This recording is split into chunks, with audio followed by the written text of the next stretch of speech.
आज का नया शब्द आप सब लोगों के लिए है मुसलमानों की जाति। क्या कभी आपने सुना है कि मुसलमानों की भी जातियां होती हैं? और अब इस पर पूरे देश में आने वाले दिनों में आपको राजनीति होती हुई दिखाई देगी। मुसलमानों की जाति, बहुत सारे लोग जानते ही नहीं होंगे कि मुसलमान भी जातियों में बटे हुए हैं। और यह चर्चा क्यों हो रही है? क्योंकि प्रधानमंत्री नरेंद्र मोदी ने आज कांग्रेस को लेकर 3 बड़ी और नई बातें कही है, जिनमें पहली बड़ी बात यह है कि हिंदुओं को जातियों में बांटने वाली कांग्रेस कभी मुसलमानों की जातियां क्यों नहीं देखती, क्यों नहीं पूछती। कांग्रेस ने आज तक मुसलमानों की जातियों का कभी कोई जिक्र क्यों नहीं किया। दूसरा, कांग्रेस अपनी सांप्रदायिक और जातिवाद की राजनीति से हिंदू समाज को जातियों में तोड़ना चाहती है। और तीसरी बात, हिंदू जितना बटेगा कांग्रेस को उतना ही फायदा होगा। प्रधानमंत्री मोदी ने हरियाणा का चुनाव जीतने के अगले ही दिन आज एक नई चर्चा भारत की राजनीति में शुरू कर दी है। आज उन्होंने क्या नई बात कही है, सबसे पहले आप ये देखिए। कांग्रेस के एक भी नेता ने आज तक कभी नहीं कहा कि हमारे मुस्लिम भाई बहनों में कितनी जातियां होती हैं। मुस्लिम जातियों की बात आते ही कांग्रेस के नेता पर मुंह पर ताला लगाकर बैठ जाते हैं। लेकिन जब भी हिंदू समाज की बात आती है तो कांग्रेस उनकी चर्चा जाति से ही शुरू करती है। कांग्रेस की नीति है हिंदुओं की एक जाति को दूसरी जाति से लड़ाओ। कांग्रेस जानती है कि जितना हिंदू बटेगा उतना ही उसका फायदा होगा। तो प्रधानमंत्री मोदी असल में राहुल गांधी की उस राजनीति के बारे में जिक्र कर रहे हैं जब राहुल गांधी बात बात पर हिंदू समाज के लोगों से उनकी जातियां पूछते हैं। और वो कह रहे हैं कि कांग्रेस के नेता मुसलमानों की जातियां क्यों नहीं पूछते। प्रधानमंत्री मोदी के इस बयान में बीजेपी की एक नई रणनीति छिपी हुई है जो कांग्रेस के जातिगत जनगणना के मुद्दे को आगे चलकर कमजोर कर सकती है। अब तक कांग्रेस पार्टी और राहुल गांधी लगातार हिंदुओं की जातियों की बात करते थे, लेकिन प्रधानमंत्री मोदी ने पहली बार मुसलमानों की जातियों का मुद्दा उठाकर अब देश में एक नई बहस छेड़ दी है। और आखिर कांग्रेस हिंदुओं की तरह मुसलमानों की जातियों क्यों नहीं पूछती, आज उन्होंने यह सीधा सवाल कांग्रेस के नेताओं से किया है।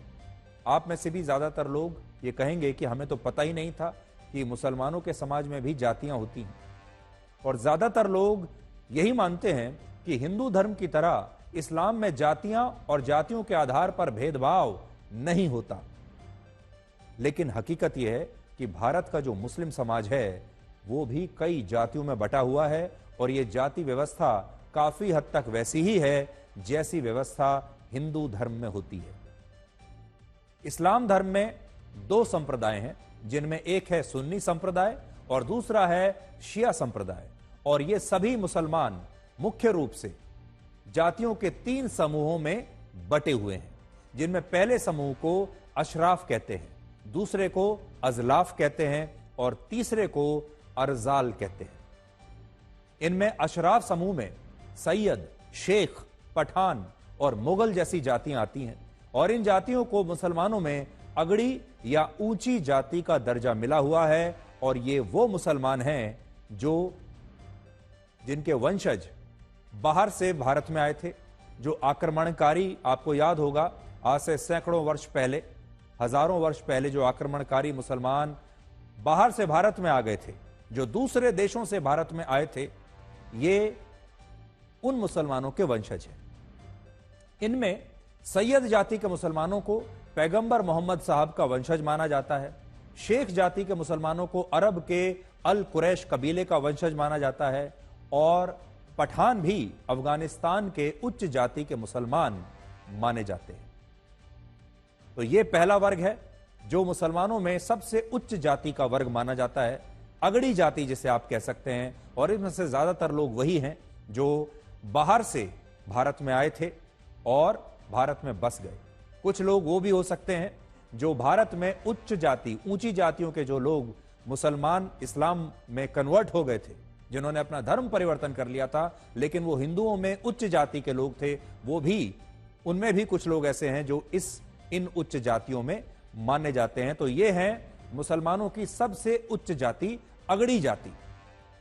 इसके बाद दूसरा वर्ग अजलाफ मुसलमानों का होता है, जिसमें अंसारी, मंसूरी, राइन, कुरैशी, गद्दी, इदरीसी, सिद्दीकी और फाकिर जैसी कई जातियां आती हैं, और इन्हें आप पिछड़ी जाति कह सकते हैं या मध्यम वर्ग भी कह सकते हैं। और ये वो मुसलमान हैं जिन्हें भारत में धर्म परिवर्तन करके जिन्होंने इस्लाम को अपनाया था। यानी ये सारे कन्वर्टेड मुसलमान हैं जो भारत के ही थे, लेकिन उन्होंने अपना धर्म परिवर्तन किया और दूसरे धर्मों से, जिसमें से ज्यादातर हिंदू धर्म के ही लोग थे, हिंदू धर्म से उन्होंने अपना धर्म बदलकर इस्लाम को अपना लिया। और इन्हें पसमानदा मुसलमान भी कहते हैं, जिसमें पसमानदा का मतलब ही बैकवर्ड या पिछड़ा हुआ मुसलमान होता है। और इन मुसलमानों की जातियों को आप ओबीसी या पिछड़ी श्रेणी में मान सकते हैं, और इन्हें ओबीसी श्रेणी में आरक्षण भी हमारे व्यवस्था में मिलता है। इनमें कुरैशी जाति के मुसलमान मीट का व्यापार करते हैं, मीट का काम करते हैं। अंसारी जाति के मुसलमान प्रमुख रूप से कपड़ा बुनाई का काम करते हैं, और ऐसा कहा जाता है कि अभी हिंदुओं में जो स्थिति यादव, कोयरी या कुर्मी जैसी जातियों की है, वैसी ही स्थिति मुसलमानों में अंसारी, मंसूरी, राइन और कुरैशी जैसी जातियों की मानी जाती है। तीसरा और आखिरी वर्ग है अरजाल। और अरजाल समूह के जो मुसलमान होते हैं, इनमें कौन है? इनमें हलाल खोर, हवारी और रज्जाक जैसी जातियां शामिल हैं, और इन्हें मुसलमानों में दलितों जैसी जातियां आप मान सकते हैं। यानी ये मुसलमानों की सबसे पिछड़ी जातियां हैं। जो आप कह सकते हैं कि हिंदुओं में जो जगह दलितों की है हिंदू के समाज में, वैसा ही यहां मुसलमानों के समाज में इन्हें आप दलित कह सकते हैं। इन जातियों के मुसलमानों को पसमानदा मुसलमान कहते हैं, जिसका मतलब होता है आर्थिक और सामाजिक रूप से पिछड़े हुए मुसलमान, जिनके साथ जातियों के आधार पर काफी भेदभाव होता है। अलग अलग रिसर्च पेपर्स में यह बताया गया है कि जब भारत में दलित और पिछड़ी जाति के हिंदू जातिगत भेदभाव से परेशान थे भारत के समाज में, तब उन्होंने धर्म परिवर्तन करके उनमें से बहुत सारे लोगों ने इस्लाम को अपना लिया था, और ये दलित और पिछड़े हिंदू बाद में मुसलमान बन गए थे। लेकिन मुसलमान बनने के बाद भी इनके साथ जातिगत भेदभाव खत्म नहीं हुआ, और अगड़ी जाति के मुसलमानों ने इन पसमानदा और पिछड़े मुसलमानों को कभी इनका हक नहीं दिया और खुद से अलग करके ही रखा। हैदराबाद सेंट्रल यूनिवर्सिटी के एक प्रोफेसर बताते हैं कि जब भारत में मुगलों का शासन था, तब सैयद, शेख, पठान, मिर्जा और मुगल जैसी अगड़ी जाति के मुसलमानों को बड़े बड़े पदों पर नियुक्त किया गया। लेकिन जो दलित और पिछड़े हिंदू धर्म परिवर्तन करके मुसलमान बने थे और जिन्हें निम्न जाति के मुसलमान माना जाता था, उन्हें मुगलों ने अपनी शासन व्यवस्था में कभी भी बड़े पदों पर नहीं बैठाया, बड़े पदों से दूर रखा। और भारतीय मुसलमानों में जातियों का यह भेदभाव आज भी मौजूद है। आज भी भारत में ज्यादातर कब्रिस्तान मुसलमानों की अलग अलग जातियों में बटे हुए हैं, और हलाल खोर, हवारी और रज़ाक जैसी मुस्लिम जातियों को सैयद, शेख और पठान जैसी अगड़ी जातियों के कब्रिस्तान में दफनाने की जगह नहीं दी जाती। आज आप इस तस्वीर में देखिए कि ज्यादातर कब्रिस्तानों के बाहर यह लिखा होता है कि वो कब्रिस्तान किन जातियों के मुसलमानों को दफनाने के लिए हैं, और यहां बात सिर्फ एक कब्रिस्तान की ही नहीं है। जाति के ही आधार पर हमारे देश में कई मस्जिदें बनी हुई हैं। बहुत सारे गांव और इलाके भी मुसलमानों की अगड़ी और निम्न जातियों के आधार पर बटे हुए हैं, और इनमें भी निम्न और पिछड़ी जातियों के मुसलमानों के साथ काफी भेदभाव होता है। लेकिन दुख की बात यह है कि हमारे देश के नेता मुस्लिम वोट बैंक को साधने के लिए मुसलमानों को जातियों में कभी विभाजित नहीं करते। मुसलमानों को एक धर्म के लोगों की तरह देखते हैं, एक यूनिट की तरह देखते हैं। लेकिन 80% हिंदुओं को सत्ता के लिए बार बार हमारे देश के नेताओं ने बार बार हर बार चुनाव में अलग अलग जातियों में बांटा, और जातिगत जनगणना कराने की मांग भी इसीलिए की जाती है ताकि हिंदू समाज अलग अलग जातियों में बटा रहे। हालांकि मुस्लिम जातियों के इन 3 समूहों में एक बात बिल्कुल कॉमन है, और आजादी से पहले जब कांग्रेस को हिंदुओं की पार्टी कहा जाता था और मुस्लिम लीग को मुसलमानों की पार्टी कहा जाता था, तब उस समय के मुसलमान कांग्रेस के खिलाफ थे। ये हम बात कर रहे हैं आजादी से पहले, 1947 से पहले। उस समय के जो मुसलमान थे वो कांग्रेस से इसलिए नफरत करते थे क्योंकि कांग्रेस पार्टी हिंदुओं का ज्यादा प्रतिनिधित्व करती थी। विभाजन के बाद जब पाकिस्तान बन गया, धर्म के आधार पर यह बंटवारा हो गया और मुस्लिम लीग जो है उसे पाकिस्तान मिल गया, तब भारत के मुसलमान जनसंघ के खिलाफ हो गए। और जब जनसंघ ने बीजेपी का रूप ले लिया, तब मुसलमान बीजेपी के खिलाफ हो गए और कांग्रेस और दूसरे दलों का वो समर्थन करने लगे। आजकल राहुल गांधी बजट का हलवा खाने वाले सरकारी अधिकारियों से लेकर मिस इंडिया बनने वाली हिंदू लड़कियों और महिलाओं की जातियां पूछते हैं। लेकिन क्या आपने राहुल गांधी को कभी यह कहते सुना है कि हमारे देश की हिंदी फिल्म इंडस्ट्री में शाहरुख खान, आमिर खान और सलमान खान तीनों ही अगड़ी जातियों से क्यों हैं, और पिछड़ी जातियों का कोई मुसलमान हमारे देश में इतना बड़ा फिल्म स्टार क्यों नहीं बन पाया? क्या कभी किसी ने ये पूछने की कोशिश की है? क्या राहुल गांधी ने कभी देश को यह बताने की कोशिश की है कि हिंदी फिल्म इंडस्ट्री में या मिस इंडिया में जो मुस्लिम लड़कियां हैं, जो मुस्लिम स्टार्स हैं, उनकी जातियां क्या हैं, और मुसलमानों में जो पिछड़ी जाति के लोग हैं वो कभी इतने बड़े सुपरस्टार क्यों नहीं बन पाए? जैसे हिंदू धर्म में सिर्फ 15% आबादी सवर्णों और अगड़ी जातियों के लोगों की मानी जाती है और बाकी आबादी दलित, आदिवासी, पिछड़े वर्ग या फिर ओबीसी के लोगों की है, ठीक उसी तरह से भारतीय मुसलमानों में भी अगड़ी जाति के लोगों की आबादी सिर्फ 15% है, जबकि मध्यम वर्ग की जातियां जो हैं उन मुसलमानों की आबादी 50% है और पिछड़े वर्ग के मुसलमानों की आबादी लगभग 35% है। और भारत में लगभग 85% आबादी पसमंदा मुसलमानों की है, यानी पिछड़े हुए मुसलमानों की है, जिनमें निम्न जाति के मुसलमान आर्थिक और सामाजिक रूप से बहुत पिछड़े हुए हैं और इन मुसलमानों के साथ दलित और पिछड़े हिंदुओं के जैसा ही भेदभाव होता है। लेकिन इसके बावजूद हमारे देश के विपक्षी नेता हिंदुओं की जातियों की सोशल इंजीनियरिंग करते हैं। देखिए कितना खूबसूरत नाम राजनीति में दिया गया है कि अगर आप पिछड़ी जातियों की राजनीति करते हैं तो इसे सोशल इंजीनियरिंग का नाम दे दिया जाता है। लेकिन मुसलमानों की जातियों की अभी तक कोई बात नहीं की जाती और मुसलमानों की जो पिछड़ी जातियां हैं उसमें सोशल इंजीनियरिंग करने का आइडिया हमारे देश के विपक्षी नेताओं को कभी नहीं आया, क्योंकि उन्हें यह सूट करता है कि हर चुनाव में जो हिंदू समाज है, जो 80% हिंदू हैं आबादी के, वो अलग अलग जातियों में बंटकर छोटे वोट बैंक बन जाएं और इस सोशल इंजीनियरिंग के हिसाब से इन बटे हुए वोट बैंकों को साध कर हमारे देश के नेता एक के बाद एक चुनाव जीतते चले जाएं। लेकिन वो चाहते हैं कि हिंदू समाज तो बटे, लेकिन जो मुस्लिम समाज है वो एक यूनिट की तरह इकट्ठा रहे, वो सिर्फ धर्म के नाम पर वोट डाले।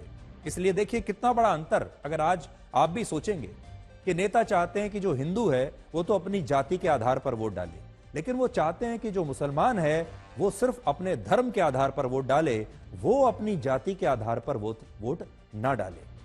आज प्रधानमंत्री मोदी ने बिल्कुल यही मुद्दा उठाकर कांग्रेस के लिए एक नई चुनौती पेश की है और पूछा है कि हिंदुओं को जातियों में बांटने वाली कांग्रेस मुसलमानों की जातियों की बात कब करेगी? कांग्रेस ने अब तक प्रधानमंत्री मोदी के सवाल का जवाब नहीं दिया है, लेकिन हम आपको यह बता सकते हैं कि इस सवाल का जवाब हरियाणा और जम्मू कश्मीर के चुनावी नतीजों में भी छिपा हुआ है और आज हम इसे भी आपके लिए डिकोड करेंगे। जवाब आपको अपने आप मिल जाएगा। क्या आपने कभी सोचा है कि अगर विपक्षी दल मुसलमानों की जातियों की बात करेंगे तो फिर चुनावों पर इसका क्या प्रभाव होगा? ऐसा होने पर मुसलमान भी हिंदुओं की तरह अलग अलग जातियों में विभाजित हो जाएंगे और राजनीतिक पार्टियों को उनका एक मुश्त मुस्लिम वोट नहीं मिलेगा। और यह वैसा ही है जैसे हिंदू अभी जातियों में विभाजित होकर वोट डालते हैं और हिंदुओं के वोट अलग अलग जातियों में बढ़ जाते हैं। अलग अलग जातियों की अलग अलग पार्टियां हैं, वो इन वोटों को ले जाती हैं। और अगर मुसलमान भी जातियों में विभाजित होकर वोट डालने लगे तो उनके वोट भी अलग अलग राजनीतिक पार्टियों में बंट जाएंगे। और यही कारण है कि विपक्षी दल मुसलमानों को जातियों की जगह धर्म के नाम पर एकजुट रखने की कोशिश करते हैं, जिससे चुनाव में मुसलमानों का एकजुट वोट विपक्षी दलों को मिलता है, जबकि हिंदुओं के वोट जातियों के कारण छोटे छोटे वोट बैंक में विभाजित हो जाते हैं, अलग अलग पार्टियों के झोली में चले जाते हैं। उदाहरण के लिए हरियाणा की 90 में से 4 विधानसभा सीटें ऐसी हैं जहां मुस्लिम बहुसंख्यक हैं और हिंदू अल्पसंख्यक हैं, और इन सभी 4 सीटों पर कांग्रेस को एक तरफा जीत मिली है। इनमें फिरोजपुर झिरका विधानसभा क्षेत्र में मुसलमानों की आबादी 80% है और हिंदुओं की आबादी 14% है, और इस मुस्लिम बहुल सीट पर कांग्रेस को सबसे ज्यादा 72% वोट मिले हैं, जबकि बीजेपी को सिर्फ 17.5% वोट मिले। और इससे आप समझ सकते हैं कि कांग्रेस पार्टी मुसलमानों की जातियों की इसीलिए बात नहीं करती, क्योंकि अगर उसने भी ऐसा किया तो जातियों में विभाजित होने के कारण उसे मुसलमानों के एकजुट वोट नहीं मिलेंगे। लेकिन दूसरी तरफ हिंदुओं को जातियों में इसलिए बांटा जाता है क्योंकि इससे हिंदुओं के वोट अलग अलग राजनीतिक पार्टियों में बंट जाते हैं। जैसे हरियाणा के जिस लोहारू विधानसभा क्षेत्र में 99.4% हिंदू हैं और सिर्फ 0.4% मुस्लिम हैं, वहां भी हिंदुओं के वोट जातियों में विभाजित होने के कारण बंट गए और कांग्रेस पार्टी इस सीट पर सिर्फ 792 वोटों से चुनाव जीत गई। यानी जिस फिरोजपुर झिरका में 80% मुसलमान हैं, वहां कांग्रेस पूरे हरियाणा में सबसे ज्यादा 98,000 वोटों के अंतर से चुनाव जीतती है, और जिस लोहारू में 99.4% हिंदू रहते हैं, वहां भी कांग्रेस हिंदुओं के जातियों में बंटने के कारण 792 वोटों से चुनाव जीत जाती है। और ऐसा नहीं है कि हिंदुओं के जातियों में बंटने से सिर्फ कांग्रेस ही चुनाव जीतती हो। जिस उचाना कला विधानसभा क्षेत्र में 95.7% हिंदू हैं और सिर्फ 1.7% मुस्लिम हैं, वहां बीजेपी सिर्फ 32 वोटों से चुनाव जीती। और इससे यह पता चलता है कि जातियों में विभाजित होने के कारण हिंदुओं के वोट अलग अलग पार्टियों में बढ़ जाते हैं, लेकिन धर्म के नाम पर मुसलमानों के वोट एकजुट रहते हैं। और यही कारण है कि विपक्षी दल कभी भी मुसलमानों की जातियों की बात नहीं करते। हरियाणा की जिस पुनाना सीट पर 88% मुसलमान हैं और नूह यानी मेवात में 77% मुसलमान हैं, वहां कांग्रेस ने 50% ज्यादा वोटों के साथ चुनाव जीता। इनमें भी पुनाना सीट पर बीजेपी ने इस बार एक मुस्लिम उम्मीदवार मोहम्मद एजाज खान को टिकट दिया। देखिए, बीजेपी ने एक मुस्लिम उम्मीदवार को ही टिकट दिया, लेकिन बीजेपी के उम्मीदवार को 1,46,000 वोटों में से सिर्फ 5,000 यानी सिर्फ 3% वोट मिले और बीजेपी के उम्मीदवार की जमानत जब्त हो गई। तो सोचिए, जब बीजेपी किसी मुस्लिम उम्मीदवार को एक मुस्लिम बाहुल सीट से टिकट दे भी देती है तो उसका क्या हाल होता है, देख लीजिए। जबकि कांग्रेस को इसी सीट पर लगभग 60% वोट मिले। इसी तरह फिरोजपुर झिरका में भी बीजेपी ने इस बार एक मुस्लिम नेता को टिकट दी। उनका नाम है नसीम अहमद, और नसीम अहमद को सिर्फ 17% वोट मिले और कांग्रेस को इस सीट से 72% वोट मिले। सोचिए, हमारे देश के कई लोग कहते हैं कि बीजेपी मुस्लिम विरोधी पार्टी है, लेकिन सच यह है कि जब बीजेपी मुसलमानों को टिकट देती भी है तो वो मुसलमान नेता भी मुस्लिम बाहुल सीटों पर चुनाव हार जाते हैं, क्योंकि वहां की मुस्लिम आबादी भी बीजेपी के मुस्लिम उम्मीदवार को वोट नहीं देना चाहती। और सिर्फ हरियाणा की बात नहीं है, जरा और आगे बढ़ते हैं। जम्मू कश्मीर के जिस जम्मू क्षेत्र में 62.6% हिंदू हैं और 33.5% मुस्लिम हैं, वहां बीजेपी ने हिंदू बाहुल जम्मू की 43 में से 29 सीटों पर चुनाव जीता। जबकि हिंदू बाहुल जम्मू में ही फारूक अब्दुल्ला की नेशनल कॉन्फ्रेंस ने भी 7 सीटें जीत ली और कांग्रेस ने भी 1 सीट पर चुनाव जीता। यानी जो जम्मू क्षेत्र है, जिसे हिंदू बाहुल क्षेत्र माना जाता है, वहां बीजेपी तो अच्छा प्रदर्शन कर रही है, लेकिन नेशनल कॉन्फ्रेंस भी वहां आकर चुनाव जीत गई। और जिस कश्मीर घाटी में मुसलमानों की आबादी 96.4% है और हिंदुओं की आबादी सिर्फ 2.5% है, उस कश्मीर में बीजेपी को एक भी सीट पर जीत नहीं मिली। उस घाटी में वहां के वोटर्स ने बीजेपी को कदम भी नहीं रखने दिया। जबकि बीजेपी ने कश्मीर घाटी की 47 में से 19 सीटों पर चुनाव लड़ा था, लेकिन जीती एक पर भी नहीं। लेकिन फारूक अब्दुल्ला की पार्टी ने कश्मीर में सबसे ज्यादा 39 में से 35 सीटें जीत ली। कांग्रेस ने भी 9 में से 5 सीटें जीत ली और अब जम्मू कश्मीर में नेशनल कॉन्फ्रेंस और कांग्रेस की गठबंधन सरकार बनने वाली है। इन आंकड़ों से क्या पता चलता है? दो बातें पता चलती हैं। पहली बात यह कि देश के मुसलमानों में इस बात की बिल्कुल स्पष्टता है कि वो चुनाव में किस पार्टी को अपना वोट देना चाहते हैं, जबकि हिंदू जातियों में बटे होने के कारण आज भी कंफ्यूज्ड हैं। और यही वजह है कि ज्यादातर मुस्लिम बाहुल सीटों पर विपक्षी दलों के लिए चुनाव एक तरफा होता है और हिंदू बाहुल सीटों पर हिंदुओं के वोट बंटने से चुनाव कांटे का बन जाता है। वहां भी विपक्षी दलों को उतना ही मौका मिलता है। दूसरा, मुसलमानों में यह स्पष्टता इसलिए भी है क्योंकि मुसलमान अभी धर्म के आधार पर वोट करते हैं और विपक्षी दल भी मुसलमानों को खतरे में बताकर उन्हें धर्म के नाम पर एकजुट करने का प्रयास करते हैं। लेकिन जिस दिन मुसलमानों की जातियां राजनेताओं के लिए एक बड़ा मुद्दा बन गईं, तो उस दिन से मुसलमानों के वोट भी जातियों में विभाजित हो जाएंगे और इससे राजनीतिक पार्टियों को काफी नुकसान होगा। और यही वजह है कि ये पार्टियां मुसलमानों की जातियों की कभी भी बात नहीं करना चाहती।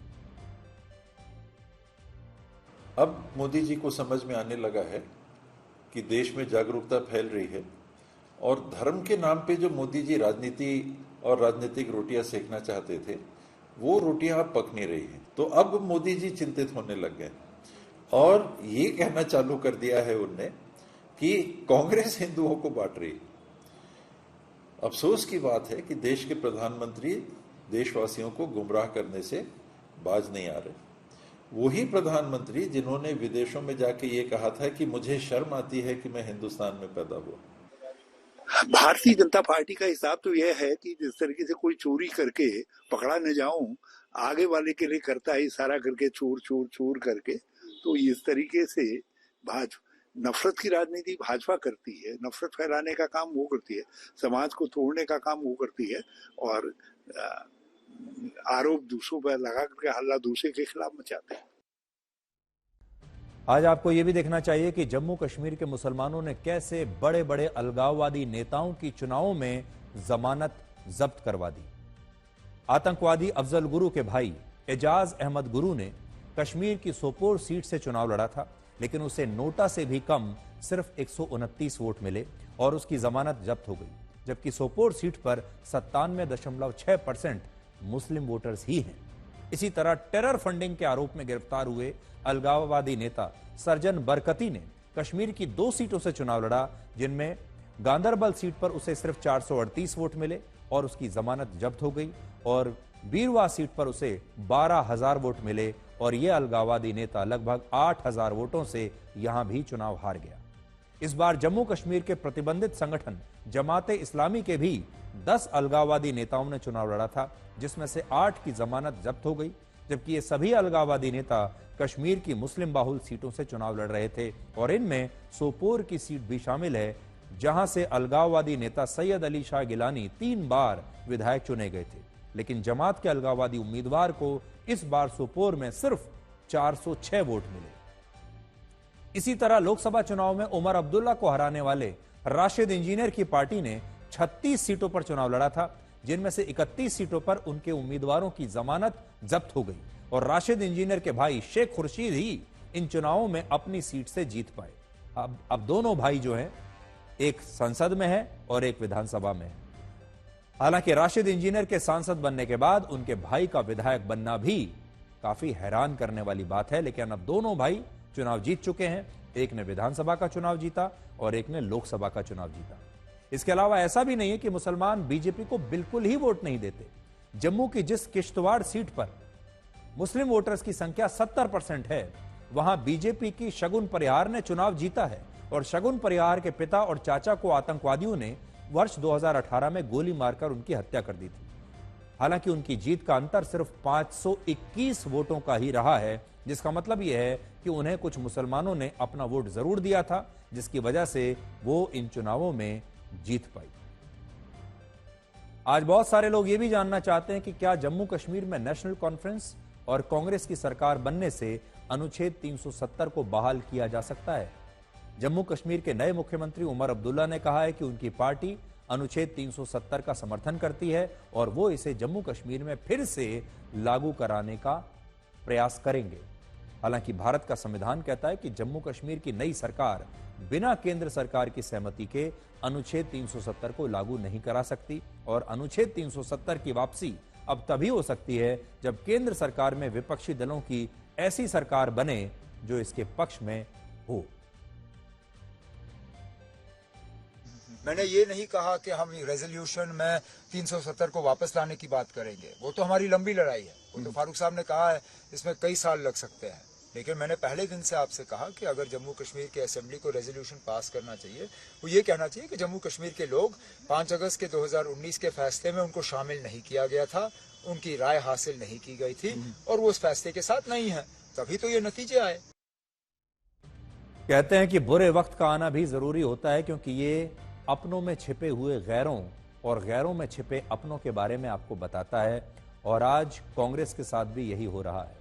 कांग्रेस पार्टी जिन राजनीतिक दलों को अपना मानती थी, अपना बताती थी, वो सभी विपक्षी दल अब हरियाणा के नतीजों को लेकर कांग्रेस की आलोचना कर रहे हैं और कांग्रेस के नेताओं को आईना दिखाकर बता रहे हैं कि कांग्रेस क्षेत्रीय दलों के बिना बीजेपी का मुकाबला नहीं कर सकती। तो देखिए, जैसे ही कांग्रेस हरियाणा में चुनाव हारी, वैसे ही कांग्रेस की जो बार्गेनिंग पावर है वो कम हो गई और कांग्रेस के जो साथी हैं इंडिया गठबंधन में, वो कांग्रेस को सिखाने लगे कि चुनाव कैसे लड़ा जाता है। आम आदमी पार्टी ने कहा है कि वो अब दिल्ली के चुनाव में कांग्रेस के साथ गठबंधन नहीं करेगी, जबकि ममता बनर्जी की पार्टी ने कहा है कि कांग्रेस एक मौकापरस्त पार्टी है जो तभी क्षेत्रीय दलों के साथ गठबंधन करती है जब उसे लगता है कि वो चुनाव में हारने वाली है। और कांग्रेस के दूसरे सहयोगी दल भी इस हार के बाद कांग्रेस की हिम्मत बढ़ाने की बजाय उसे आईना दिखाने की कोशिश कर रहे हैं। और ये वक्त का ही तराजू है, ये वक्त का ही चक्र है जो आज शायद कांग्रेस को उसके अपनों का वजन बता रहा है। हरियाणा की हार के बाद अब विपक्षी दलों के गठबंधन में कांग्रेस की बार्गेनिंग पावर काफी कम हो जाएगी। इंडिया गठबंधन में अब कांग्रेस की बात में वो वजन नहीं रहेगा जो हरियाणा में हार से पहले हुआ करता था। अब राहुल गांधी को भी इंडिया गठबंधन के लोग शायद अपना नेता मानने में हिचकिचाएंगे और महाराष्ट्र और झारखंड के चुनावों में कांग्रेस पार्टी क्षेत्रीय दलों से शायद ज्यादा सीटें ना मांग पाए। किसी भी चुनाव को हल्के में ले लेना चाहिए। अभी तो पता नहीं नतीजे क्या हैं, लेकिन आज के चुनाव से सबसे बड़ी सबक यही है कि ओवर कॉन्फिडेंस मत करना कभी भी। किसी भी चुनाव को हल्के में नहीं लेना चाहिए। हर चुनाव कठिन होता है, हर चुनाव में हर सीट कठिन होती है। हरियाणा में इंडिया गठबंधन नहीं बन पाया क्योंकि वहां कांग्रेस को लगता था कि बस हम अपने ताकत पर, अपने बलबूते पर जीतेंगे तो सत्ता में और कोई भागीदार नहीं चाहिए। तो हमारे जो मित्र है हुड्डा जी या कांग्रेस के नेता है, उनको लगा कि हम ही जीतेंगे। अगर समाजवादी पार्टी है अखिलेश जी की, आप है केजरीवाल साहब के नेतृत्व में, हमारे जैसे छोटे छोटे दल है, हमारे खाते में 1-2 सीटें आ जाती तो जरूर ये जो चित्र है, ये निर्णय है जो जनता ने दिया, उसमें जरूर बदलाव होता है। लगा था जो माहौल दिख रहा था कि हरियाणा में कांग्रेस का परफॉर्मेंस एक्स्ट्रॉर्डिनरी होगा, वो नहीं हुआ। तो हम सबको कांग्रेस से भी हम बात करके सीखेंगे कि वहाँ क्या गलतियां हुई कि वो फिर से हम गलतियां करें। तो जरा सोचिए, आम आदमी पार्टी जो हरियाणा में 88 सीटों पर लड़ी और 88 में से 87 सीटों पर उसकी जमानत जब्त हो गई, आज वो भी कांग्रेस पार्टी को आंखें दिखा रही है। आज वो भी कांग्रेस को सिखा रही है कि चुनाव कैसे लड़ना है। समय दिखाई नहीं देता, लेकिन ये बहुत कुछ दिखा जरूर देता है। 4 जून के बाद जिस बीजेपी के लिए कहा जा रहा था कि अब बीजेपी की लोकप्रियता कम हो रही है, उस बीजेपी ने हरियाणा का चुनाव जीतकर इस समय को बिल्कुल पलट दिया है और अब हर कोई बीजेपी और ब्रांड मोदी की बात कर रहा है।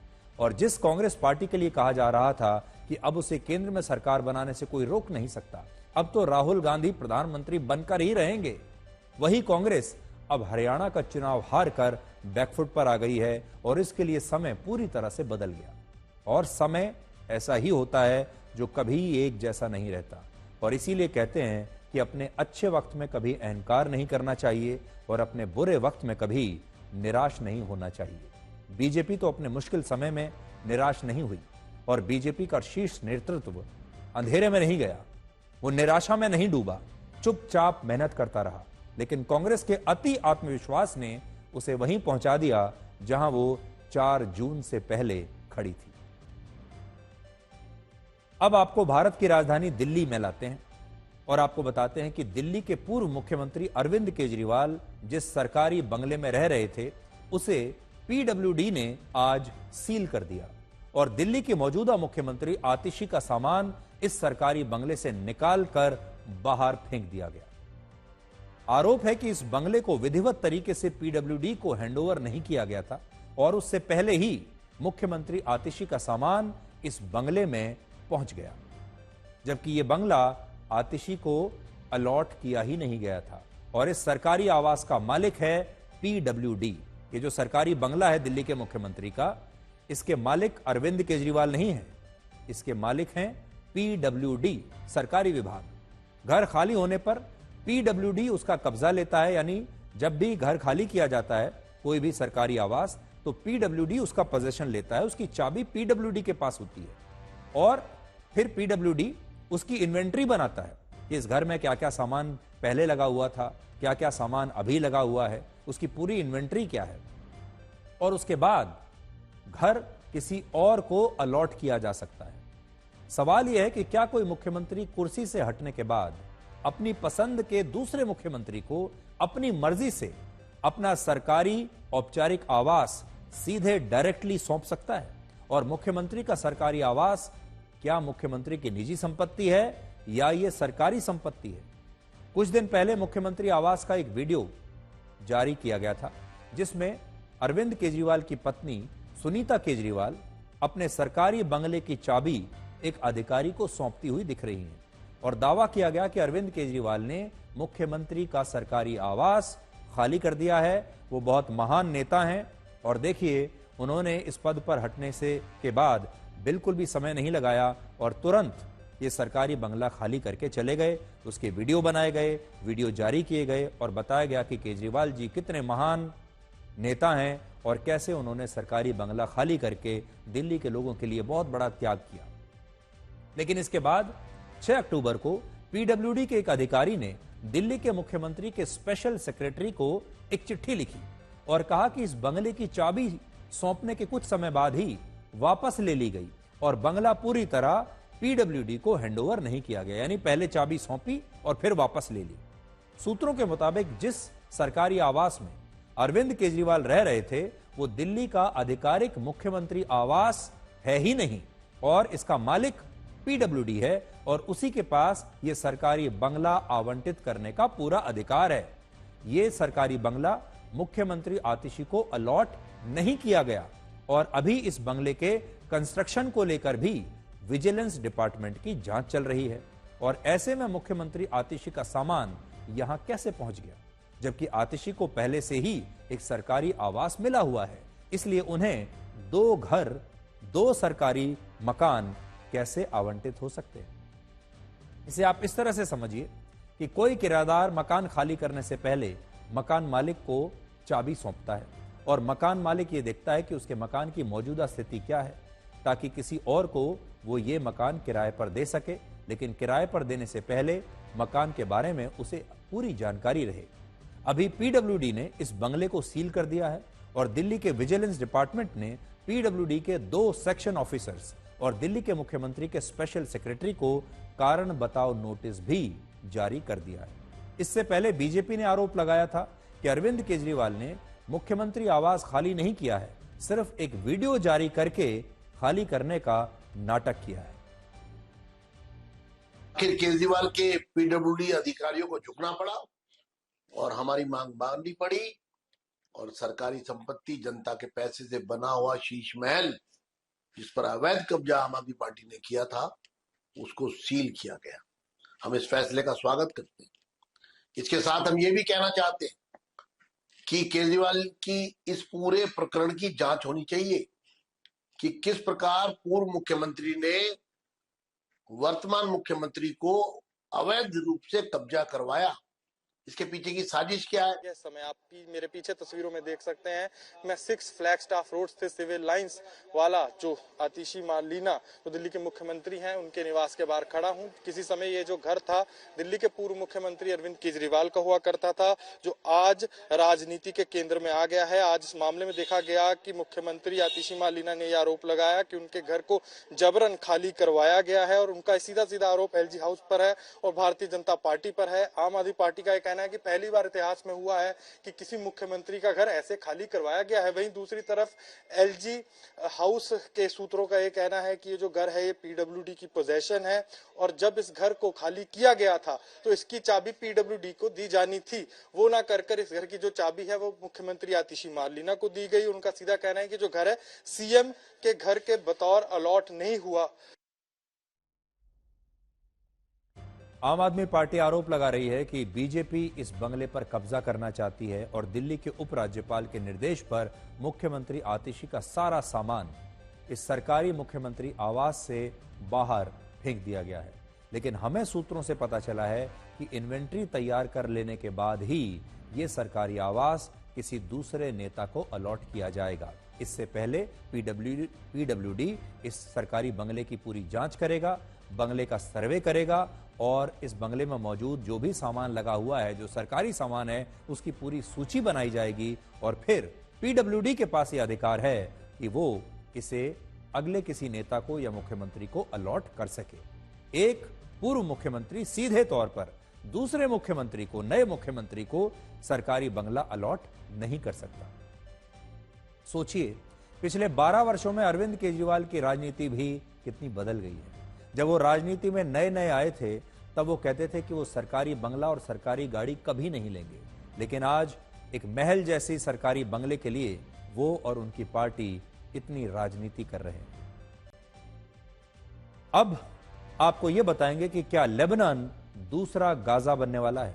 यह सवाल इसलिए क्योंकि इजराइल के प्रधानमंत्री बेंजामिन नेतन्याहू ने लेबनान को बहुत ही सख्त चेतावनी दी है और कहा है कि अगर लेबनान के लोगों ने हिजबुल्लाह को बाहर नहीं निकाला तो लेबनान का हाल भी गाजा जैसा कर दिया जाएगा। लेबनान में हिजबुल्लाह के ठिकानों पर एयर स्ट्राइक के साथ साथ इजराइल की सेना अब ग्राउंड ऑपरेशन भी चला रही है और इसके साथ ही गाजा में हमास के खिलाफ भी इजराइल की सेना का ऑपरेशन लगातार जारी है, यानी गाजा में भी और लेबनान में भी। पिछले 24 घंटे में इजराइल की सेना ने गाजा पट्टी और लेबनान में 230 से ज्यादा ठिकानों पर हमले किए। इजराइल ने हिजबुल्लाह के 185 ठिकानों पर हमला किया, जबकि हमास के 45 ठिकानों पर उसने बमबारी की है। इजराइल ने दक्षिणी लेबनान के एक इलाके में अपना झंडा लहरा दिया और इस इलाके को हिजबुल्लाह ने ईरान गार्डन का नाम दिया था। हमास और हिजबुल्लाह के कई कमांडर्स के खत्म करने के बाद इजराइल ने अब हमास के चीफ सिनवार को धमकी दी है और कहा है कि अब वो ज्यादा दिनों तक जिंदा नहीं बचेगा। इजराइल गाजा और लेबनान में तो हमले कर रहा है, लेकिन एक सवाल सबसे ज्यादा पूछा जा रहा है कि वो ईरान के हमले का जवाब कब देगा। यानी इजराइल लेबनान पर हमला कर रहा है, गाजा पर हमला कर रहा है, अब वो ईरान पर हमला कब करेगा और फिर इजराइल के पलटवार से पहले ही क्या यह युद्ध विराम हो जाएगा, यह भी एक बहुत बड़ा सवाल है। इजराइल के एक न्यूज चैनल ने दावा किया है कि अमेरिका और अरब देश ईरान से युद्ध विराम पर बात कर रहे हैं। आज से ही ईरान के विदेश मंत्री सऊदी अरब के दौरे पर हैं, लेकिन अमेरिका की इजराइल से अभी तक कोई बात नहीं हुई है। ऐसे में बिना इजराइल से बातचीत किए अमेरिका जैसे देश भी युद्ध विराम को लेकर कोई कमिटमेंट नहीं कर पाएंगे। एक और मीडिया रिपोर्ट के अनुसार इजराइल ने जो बाइडेन प्रशासन को यह बताने से इनकार कर दिया कि ईरान पर पलटवार की उसकी क्या रणनीति है, तो अमेरिका ने इजराइल से पूछा कि उनकी रणनीति क्या है, क्या वो ईरान पर हमला करेंगे, और इसके जवाब में इजराइल ने कहा कि हम इसका कोई जवाब आपको नहीं दे सकते। हालांकि इजराइल के रक्षा मंत्री ईरान पर हमले की रणनीति पर चर्चा करने के लिए अमेरिका जाने वाले थे, लेकिन उससे पहले प्रधानमंत्री नेतन्याहू ने 2 शर्तें रख दी। उन्होंने कहा पहले जो बाइडेन उनसे बात करें, और अब से कुछ देर पहले बाइडेन की उनसे बात हो भी गई। और दूसरी शर्त के तौर पर उन्होंने कहा कि ईरान पर हमले का प्लान कैबिनेट में जब तक पास नहीं होता तब तक उनके रक्षा मंत्री भी अब अमेरिका नहीं जाएंगे। और कनाडा के नेता प्रतिपक्ष ने इजराइल का समर्थन करते हुए कहा है कि उसे ईरान के परमाणु संयंत्रों पर हमला करना चाहिए और यह मानवता के लिए एक गिफ्ट की तरह होगा। आज आपको यह तस्वीरें भी देखनी चाहिए। यह बेरूत का एक मशहूर नाइट क्लब और स्काई बार है जो अब एक रेफ्यूजी कैंप में बदल गया है। इजराइल ने हिजबुल्लाह की एक सुरंग को नष्ट कर दिया है और यह सुरंग कई मीटर तक इजराइल में प्रवेश कर गई। इजराइल ने इसका वीडियो भी आज जारी किया है, लेकिन अभी जो मैं आपको दिखा रहा हूं ये आप देखिए कि एक मशहूर बार है, एक मशहूर नाइट क्लब है जो अब नई स्थिति में एक रेफ्यूजी कैंप में तब्दील हो गया है।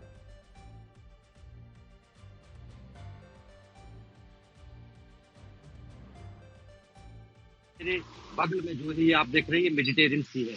आपको रोजाना यहाँ पर सैकड़ों छोटी छोटी नावें दिखती थी जो मछलियां पकड़ने के लिए सैदून के शहर में मैं हूँ। यहाँ के बाद फिर सैदून से आप अगर नकूरा तक जाएंगे तो ये पूरा जो समुद्री इलाका है मेडिटेरियन सी है और इसमें यहाँ लेबनान के करीब 3,000 मछुआरे जो हैं वो हर रोज जाके मछलियां पकड़ते हैं।